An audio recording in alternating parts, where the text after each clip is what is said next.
माननीय गुजरात सरकार के निर्देश के अनुसार ब्याजखोरों के खिलाफ मुहिम चलाई जा रही थी। उसमें पांडेसरा पुलिस स्टेशन की हद में 3 फरियादी सामने आए और उन्होंने एक आशा सोनवणे और उसके बेटे जिग्नेश सोनवणे के खिलाफ फरियाद की कि इन्होंने ब्याज पे हमने पैसा लिया था, उसका हमने पैसा और ब्याज दोनों चुका दिया।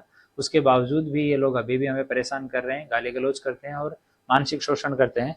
उसमें पहला जो केस है जिसमें आईपीसी 384 और नाना धीरदार अधिनियम की कलम के साथ में गुना दाखिल किया गया है। उसमें 1 लाख रुपए ब्याज पे लिए हुए थे, उनके बदले में 1,75,000 रुपए चुका दिए। उसके बाद में भी कंटिन्यू ब्याज की और पैसे की मांगनी, वो 1 लाख रुपए है वो एज इट इज स्टैंडिंग ही था। और उसकी दोनों माँ और बेटे ये दोनों मांगनी करते थे और इनका अगले के घर में जाके बैठ जाना, गाली गलौज करना, उसको खाना नहीं बनाने देना, घर से बाहर नहीं जाने देना, इस तरह का त्रास इनका था। दूसरा जो इनके खिलाफ फरियादी आया, उसमें फरियादी ने इनसे 1,75,000 रुपए अपनी धर्मपत्नी के इलाज के लिए ब्याज पे लिए थे। उसी समय पे 1,75,000 रुपए ब्याज पे दिए, उसके बदले में 2,27,000 रुपए के कागज पे इन लोगों ने साइन करवाए और साइन करवा के उसका मकान जो है वो खरीद लिया। उसमें लिखान कर लिया कि ये मकान जो है वो मैं इनको बेचान करता हूँ।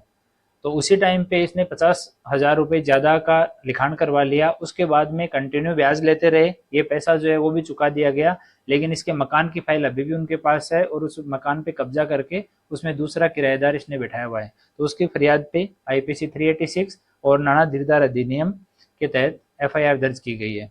तीसरा जो फरियादी सामने आया, उसने 50,000 रुपए इनसे उधार लिए थे, उसके बदले में 54,000 रुपए चुका दिए और बाद में मंथली किस्त के रूप में भी ब्याज वो हर महीने चुका रहा था। उसके बावजूद उसका घर जो है वो आशा सोनवणे ने अपने दामाद के नाम पे गिरवी रखवा लिया और उसके मकान पे कब्जा कर लिया। तो इन तीनों की एफआईआर दर्ज की गई है और बाद में जब पंचनामा के दौरान उसके घर पे पंचनामा किया गया तो 3-4 और फाइलें वहां पे मिली हैं। तो उन फाइलों में जिनका नाम है उनके साथ में अभी पुलिस कांटेक्ट कर रही है। अगर उनके साथ भी इस तरह का पैसा देके और इस तरह का टॉर्चर हुआ है तो उनको बुला के उनकी निवेदन लेके उनके खिलाफ भी गुना दाखिल किया जाएगा। तो अभी ये ब्याज के खिलाफ जो मुहिम चलाएगी उसके बाद में लोगों में जागरूकता आई है और लोग धीरे धीरे सामने आके और फरियाद कर रहे हैं।